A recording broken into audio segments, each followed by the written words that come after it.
E aí, pessoal, tudo bem com vocês? Comigo tá tudo bem? Espero que vocês estejam bem também. Hoje a gente vai conversar, gente, sobre a tag dos 50%. Chegamos aí, então, no meio do ano. E como é que será que estão aqui as leituras, né? As de vocês também, como é que tá a leitura de vocês nessa metade já do ano? Daqui a pouco já chega final do ano.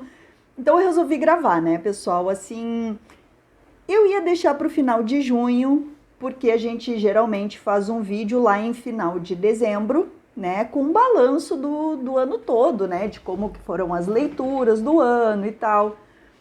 Mas eu acho que para o final do mês eu vou fazer um vídeo de book haul. Então fica agora na metade de junho, né, o que eu li até agora. E algumas projeções para até o final do mês, que eu tenho leituras em andamento, então eu vou ver mais ou menos assim o que eu vou conseguir terminar até o final do mês. Mas já adianto para vocês que tá beirando aí uns 30 livros, tá? Consegui ler bastante, muita coisa boa. Mas vamos lá, né? Vamos começar aqui. Sentei o dedo no likeão aí. Quem não é inscrito ainda no canal, seja muito bem-vindo. Aproveita, te inscreve no canal também, que sempre tem um vídeo diferente aqui sobre terror e suspense, de coisas assim que ninguém fala. É muito difícil alguém falar, né? Mas vamos lá então. Gente, não tá por ordem. Eu puxei aqui, eu tô cheia de livro, eu tô com uma pilha aqui, uma aqui, uma aqui. E aí eu vou mostrando aleatoriamente pra vocês, tá bom? Começando aqui, gente, com um livro que eu li, um russo, dessa coleção aqui, coleção de ouro, né? Clássicos de ouro da Nova Fronteira. Esse daqui é do Máximo Gorki, gente, que é A Mãe, tá? Um tijolinho, ele não é muito grosso, mas ele é um livro bem grande e eu gostei bastante dessa leitura aqui. E eu vou ler mais a sinopse para vocês, porque é bastante coisa, então eu não vou fazer resenha de livro nenhum aqui. Vai ser só um apanhado geral do que foi até agora, tá, gente? Aqui diz assim, ó. Pelag Nilovna vive na efervescente Rússia pré-revolução. Seu filho, Pavel, não sei como é que se fala esse nome dele, operário de uma fábrica, entende que seu tempo exige uma mudança social profunda, o que se apresenta a ele muito cedo. O jovem se aproxima do movimento revolucionário e acaba sendo deportado. Quando isso acontece, sua mãe, que vinha se aliando aos ideais que motivavam o filho, toma sua parte na luta, em um exercício de força, empatia e humanidade. Muito interessante, gente, recomendo, tá? Uma escrita muito fácil de ler, né? É um russo, mas não é nada complicado, nada difícil, tá? E esse livro aqui, ele tava muito barato, gente. Eu paguei R$29,90. Vira e mexe, ele aparece em promoção, né? Então, acho que é uma leitura muito, muito boa, que vale muito, tá? Outro que eu li que foi uma surpresa, gente, que livro bom esse daqui, apesar de cheirar batata frita. Não dá nem pra chegar muito perto desse livro, gente. Que é To The Hill, da Carla Madeira, né? Aqui a gente vai ter um triângulo amoroso, mas a história, como eu já mencionei num outro vídeo, a história aqui não é o principal, sabe? Eu acho que o principal nesse livro é a forma como ele é escrito. Ele é muito bonito, ele é muito poético, gente. Então, a gente vai ter um casal aqui que se adora, que se ama, mas por ciúme, o marido comete, assim, uma grande desgraça, né? Uma coisa, assim, horrível. E acaba completamente, assim, com o amor do casal, né? Aquela coisa, assim, que eles não se separam, mas, né, não se conversam mais. E aí a gente vai ter uma outra personagem que vai entrar na história, que ela é uma prostituta. Não gostei muito das passagens dessa personagem, porque é tipo aquelas heroínas do Sidney Sheldon, sabe? Aquelas mulheres perfeitas que são maravilhosas em tudo, inteligentes, são bonitas, no sexo são uma maravilha. Eu achei um pouco exagerado isso. E as partes, os capítulos com essa personagem, eles são bem, assim, explícitos, o que eu acho um pouco desnecessário também. Mas, pegando como um todo, eu achei um livro muito bom. Não é um livro para qualquer leitor, tá? Tem gente que não vai curtir muito, então eu aconselho que quem se interessar pesquise bem antes, né? Até porque não é um livro que tá barato, ele custa entre 50 e 60 reais. Então pesquisem bem para ver se vale a pena realmente para vocês ou não, tá? Eu comprei ele super barato, paguei 25 na Semana do Consumidor da Amazon, tá?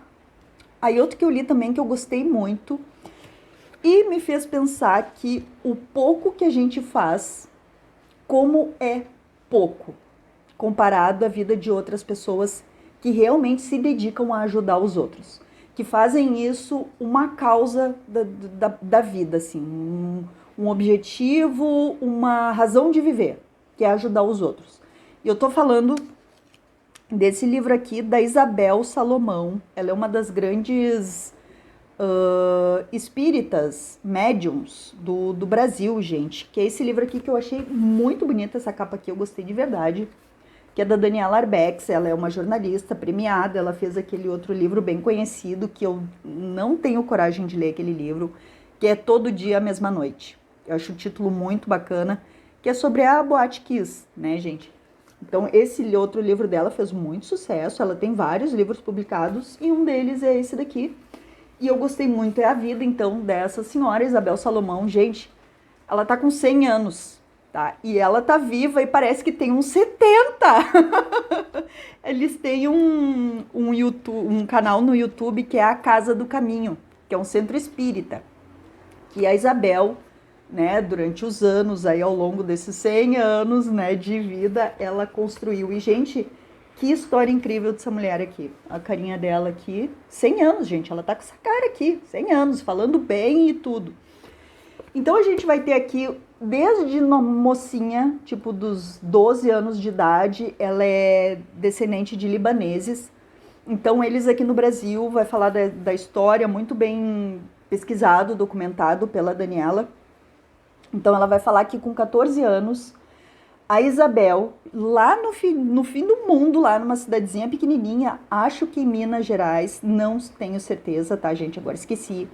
Mas com 14 anos, ela fez uma escola para as crianças que não tinham estudos, para alfabetizar crianças daquela comunidade. E por aí foi. Aí ela começou e só aumentou a rede de ajuda que ela montou durante a vida dela. Assim, ó, um exemplo de pessoa, sabe? Então, acho que foi ali pelos 9 ou 12 anos ela começou a ver, né, enxergar espíritos. Este daqui foi um presente da Fátima. Eu li uma viagenzinha rápida que a gente fez para Gramado, que é a da Ruth Ware, A Morte da Senhora Westaway. Tá? É um thriller, né, contemporâneo. E aqui ele estava na minha lista de desejos, porque ele fala diretamente de tarô. E muita gente sabe que eu amo tarô. É uma das coisas assim que eu já me dediquei a muita coisa na minha vida de estudos e tudo. E o que eu acho que vai ficar para minha vida toda vai ser o tarô. É uma coisa que eu realmente gosto. Então aqui a gente vai ter uma moça, uma menina que ela é taróloga, né? E ela perdeu o pai. E logo ali pelos 18 anos ela vai perder a mãe também. Então ela vai ficar órfã. Ela vai dar continuidade nos jogos de tarô que a mãe dela fazia. Até que um dia chega uma carta para ela. Se ela tá devendo para agiota, correndo risco de vida, a guria tá numa situação péssima. E aí chega uma carta dizendo que ela herdou, né, tem uma herança, né, um espólio no nome dela. E ela sabe que tá errado. Ela não pode ser, porque a minha avó não tinha nada, era pobre, enfim, eu não tenho nada o que receber de herança, né? E aí ela começa a pesquisar na internet, em redes sociais, a tal da família que tem o mesmo sobrenome dela. E ela vê que é gente que tem grana. E ela decide, então, dar o golpe. Que é mais? Esse daqui eu li também. Esse daqui eu peguei do Henrique, Os Segredos da Magia Negra e dos Grimoires, o livro do feiticeiro. Eu tinha comentado com vocês também que eu já tinha ouvido falar desse Peter Heyning aqui. E aí eu achava que ele era o quê? Um místico, alguma coisa assim, eu não me lembro. Eu comentei nesse vídeo lá em Gramado que eu fiz, eu falei pra vocês. Mas aí eu vi, gente, que ele é um cara, ele tem alguns outros livros escritos, que ele tem uma coletânea, uma antologia de contos de terror. E é daí que eu conhecia o nome dele, né? É uma antologia de contos que está na minha lista de desejos, naquela enorme lista de desejos que eu acho que, somando todos os sites que eu tenho, dá mais de 400 livros. Pois é. Mas aí aqui vai falar o quê? É um livro bem simples, curtinho. Vai falar muito da questão prática, né? Das bruxas e dos feiticeiros, aquelas poções, aquelas magias que eles faziam, né? Mas tem uma parte aqui que eu achei bem interessante, que ela é muito semelhante a rituais de iniciação de ordens esotéricas sérias, né? E aí diz assim: armado com um frasco deste líquido iniciante, o neófito, né? É trazido nu e de olhos vendados para a assembleia. Ele é forçado a passar entre grandes fogueiras e ruídos assustadores para testar seu caráter, de acordo com o registro do fato. E quando seu rosto é descoberto, continua, encontra-se diante de um bode monstruoso e então deve tomar sua poção como saudação. Tem muita coisa aqui que, bom, tudo vem de alguma fonte, de origem de alguma coisa, né, gente? Então isso daqui é do século 14, 15, eu acho, esses relatos aqui, esse apanhado do que se faziam. E muita coisa vem disso também, parecido, semelhante, né? Enfim, tá? Esse daqui é só um livrinho de introdução mesmo, e ele é bem direto, assim, naquilo de... as mulheres faziam isso e aquilo, poção de noite para prender o marido, para descobrir não sei o que, faziam um apanhado de uma planta na lua cheia e tal, é assim, tá?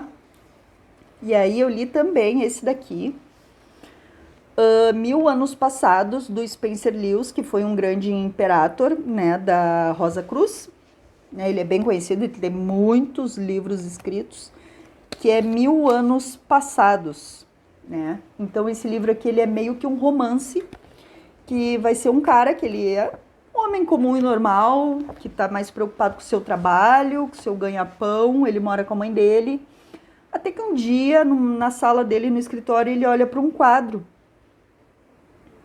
e ele tem meio que uma epifania olhando aquele quadro. E aí ele começa a voltar em vidas passadas. Cada vez que ele olha aquele quadro, sabe? E ele vai fazendo meio que projeções astrais, mas pro passado, né? E aí, claro, vai falar sobre tudo isso. Não é só um romance, né? Do que tá ali acontecendo com aquele personagem. Ele vai, aqui o Spencer Lewis vai passando para nós também as ideias, assim, no que ele acreditava, né? Eu gostei, tá? Não é o melhor livro dele que eu já li, mas é um livro interessante. Achei um pouco fraco, tá? Mas também não é um livro ruim. Li também A Realidade Interna, do Paul Brunton. Paul Brunton tá tendo aí um reavivamento no Brasil, ultimamente. Tem saído novas edições, porque as únicas que tinham eram essas aqui. Tem muita gente aí no YouTube falando de Paul Brunton. E aqui diz o seguinte, que ele é um dos maiores conhecedores de filosofia yogi do Ocidente. Familiarizou-se profundamente com a sabedoria espiritual do Oriente, através de longas viagens pelo Egito e pela Índia, e de contatos pessoais com seus mais eminentes faquires, eremitas, sábios e magos, né? Tem muito livro do Paul Brunton, então tem esse daqui também, autor de O Egito Secreto. Ele foi uma das poucas pessoas, se não a única, acho que não foi a única, né? Mas dos poucos que conseguiu autorização para passar uma noite toda dentro da pirâmide. Acho que ele ficou sozinho lá. E ele teve, digamos que uma experiência surreal, né? Então é isso que trata o Egito Secreto, que não é esse daqui. Ele vai falar aqui sobre as 7 beatitudes, que é o Sermão da Montanha. Então ele pega o Sermão da Montanha, né, de Cristo, e ele vai dissecar aquilo ali. Cada trechinho, cada frase, cada oração, ele vai dar o ponto de vista dele do que aquilo ali, qual o significado hermético por trás daquelas palavras de Cristo. Então, quem gosta desse tipo de leitura, indico que procure alguma coisa sobre Paul Brunton, tá? O que mais? Aí eu li também o Livreiro de Cabul, da jornalista norueguesa. Tem vídeo aqui no canal, então não vou me alongar. Eu li esse daqui e o outro, que é Eu Sou o Livreiro de Cabul, que é este daqui. Que é o cara que fez o livro depois que essa jornalista fez o dela. Muito interessante, então, esse daqui. E Eu Sou o Livreiro de Cabul. O cara ficou pistola com tudo que ela colocou aqui no livro dela, falando dele. Então, assistam o vídeo aqui do canal, tá? O Livro dos Prazeres Proibidos. Esse daqui é o livro do Federico Andazzi. Ele é um argentino. Ele tem um best-seller que é O Anatomista. E esse livro aqui, gente, olha, acabou sendo muito interessante. Eu não gosto de livro que mistura fato histórico com ficção. Porque daí tu fica meio que assim, eu pelo menos fico assim, tá, mas o que é ficção, o que não é? Eu fico meio assim, perdida. Claro que é ótimo, porque daí a gente vai pesquisar, mas nem sempre tu tá afim de fazer uma pesquisa mais aprofundada, não tem tempo para fazer isso. E aqui eu acabei fazendo isso. Então a gente tem aqui no começo uma ordem, um mosteiro, na verdade, das Sagradas Canastras, se eu não me engano, que são mulheres que vivem reclusas, mas elas são prostitutas, né? Então elas detêm ali um conhecimento milenar lá da Babilônia, né? E elas têm o livro dos prazeres proibidos, que é tipo assim, 1000 vezes mais forte que um Kama Sutra da vida, né? E existe essa ordem dessas mulheres mesmo, gente. Pior é que tem, não com esse nome, mas ele fala que no final do livro tem um pós-fácil aqui, que daí, né, é não ficção. E ele diz que uma vez ele encontrou uma dessas mulheres, por acaso. E elas geralmente usam um símbolo tatuado. E ele encontrou essa mulher e perguntou sobre um livro e tal, e ela meio que deu uma risadinha, não sei o que, quando ela se virou de costas, ele viu que ela tinha essa tatuagem dessas mulheres, né? Eu achei muito legal isso. E então vai ter essas mulheres, então, que atendem ali os caras daquela comunidade ali, daquela aldeia, 1400 e pouco. E a gente vai ter aqui o Gutenberg, gente, a imprensa, né? A forma, né, de prensa, na verdade, né? Então vai ter assassinatos dessas mulheres. O Gutenberg, de alguma forma, vai estar envolvido nisso.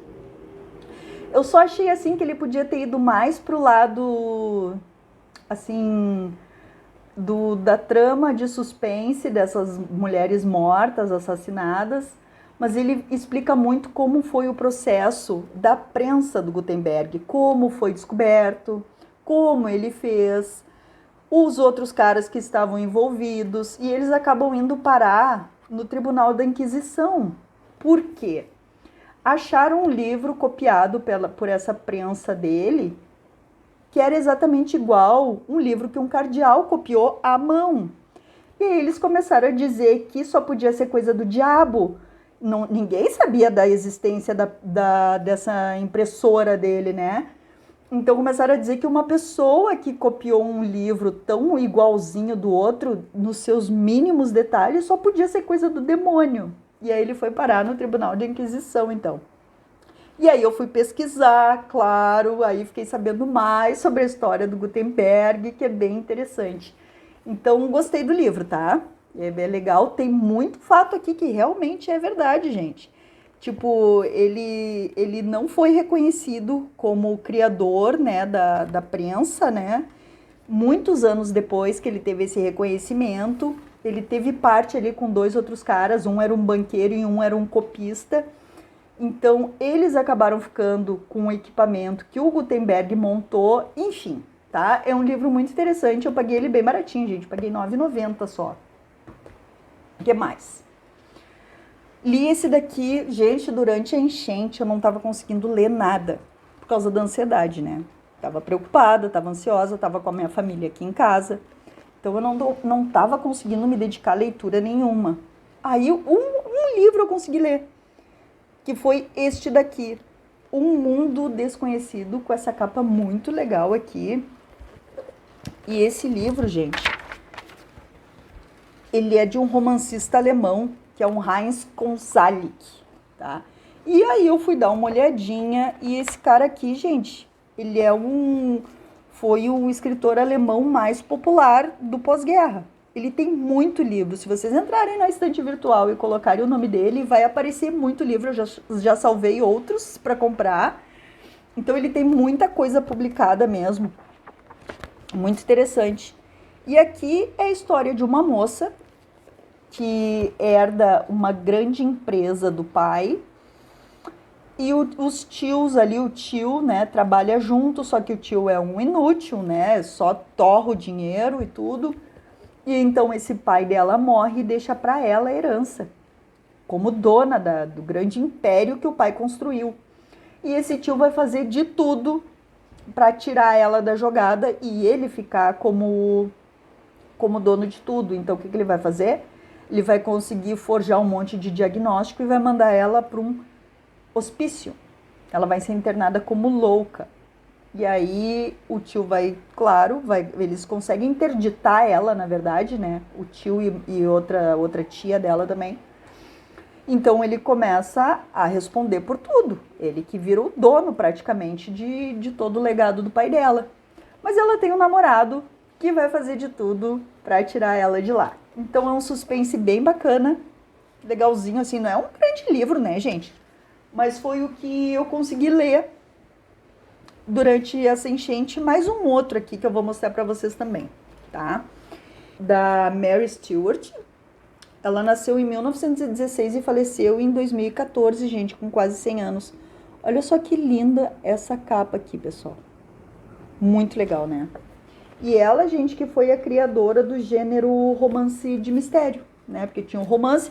Bem que eu achei, assim, esse livro, ele é meio parecido com um romance de banca, mas ele é um romance de banca mais classudo, sabe? Até, assim, o formato, a capa, a gente vê que ele é um pouco melhor do que um romance de banca, né? Os outros são mais simplesinhos. Mas ele é muito parecido, sabe? Só que ele tem, acho que, um aprofundamento maior de trama, um suspense maior, sabe? E essa escritora aqui, ela fazia livros infantis e livros góticos também. E aqui, esse daqui diz o seguinte...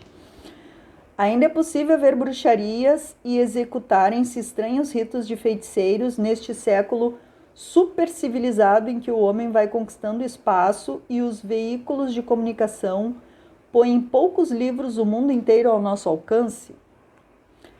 Era essa pergunta que se faziam várias pessoas que passavam as férias no hotel de veraneio de uma ilha escocesa. Só pelo lugar já me pegou, né? Entre montanhas altaneiras. Uma jovem local fora encontrada morta nas montanhas em circunstâncias misteriosas, que de um lado mostravam a revivência de antigos ritos cruéis de magia e do outro indicava o culpado como um dos veranistas hospedados no hotel. Então assim, eu comprei achando que ele ia ter um foco maior nessa coisa de magia, de ritos, que eu gosto bastante em histórias, mas até que não, né? Nessas montanhas, então ali próximo do hotel, tem ali umas mortes mesmo, com umas fogueiras, umas coisas legais, assim, mas acaba sendo um suspense bem simplesinho, assim, sabe, gente? Não aprofunda tanto também, né? E aí, mais ou menos nessa mesma pegada também, eu li esse outro aqui, que é A Governanta, da Catherine Gaskin, que eu sempre me confundo com acho que é Catherine Gaskell, né? Que a outra é da época vitoriana, né? Essa daqui é um pouco depois, já é no século XX. Que é este daqui também, com essa capa linda, gente, muito legal também. Esse daqui é uma moça escocesa, Fiona, que ela vai trabalhar onde? Na Espanha, gente. Lá acho que é coisa de cana-de-açúcar, E ainda tinha escravos e tudo, vai ter toda uma questão com escravos lá. E ela tem visões, assim, do futuro, né? Então, ela procura sair da Escócia por causa disso, porque ela já não tá bem vista na comunidade, porque é como se ela trouxesse um mau agouro, assim, porque ela vê o futuro, às vezes, e são coisas ruins que acontecem, né? E ela tenta alertar as pessoas, mas, claro, todo mundo meio que começa a tirar ela pra, tipo, bruxa, né? Então ela vai trabalhar bem longe, ela vai trabalhar na Espanha e lá ela continua, claro, com essas visões, ela tenta se controlar e acaba lá ficando, né, se apaixonando pelo filho bastardo do dono da fazenda e por aí vai. É bonzinho também, tá, gente? Aqueles suspensezinhos simples assim. Gente, esse vídeo tá muito grande, eu acho que eu vou fazer um episódio 2. Tem mais uma baita pilha aqui, vai ficar com mais de 1 hora de duração, daí não dá, tá? Então eu posto ele hoje e eu acho que segunda-feira eu já posto a parte 2, tá bom? Vou encerrando por aqui, mas lembrem que tem mais uma pilha pra gente conversar, tá bom? Nos vemos no próximo vídeo, então sentem o dedo no likeão aí.